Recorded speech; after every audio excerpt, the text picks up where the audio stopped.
ଶ୍ରୀମଦ୍ ଭାଗବତ ଗ୍ରନ୍ଥର ଜନ୍ମଦିନ ଉତ୍ସବ ସମ୍ବଲପୁର ଜିଲ୍ଲା ନକ୍ଟି ଦେଉଳ ବ୍ଲକ ଅନ୍ତର୍ଗତ ଗଞ୍ଜାବାହାଳ ଗ୍ରାମର ଦିବ୍ୟାଙ୍ଗ ସେବା କେନ୍ଦ୍ରଠାରେ ଆମ ଗଞ୍ଜାବାହାଳ ଗ୍ରାମର ତିନି ପଡ଼ାର ଛୋଟ ଛୋଟ ଶିଶୁ ଓ ଲୋକମାନଙ୍କୁ ନେଇ ଶ୍ରୀମଦ୍ ଭାଗବତ ପୁରାଣ ପଠନ ଓ ହବନ କରାଯାଇଛି।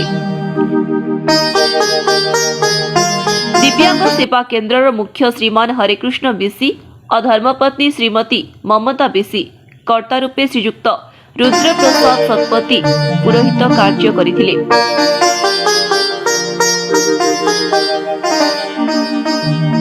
ଗାଁର ସମସ୍ତଙ୍କ ସହଯୋଗରେ ସମସ୍ତେ ଏକାଠି ବସି ପ୍ରସାଦ ସେବନ କରିଥିଲେ।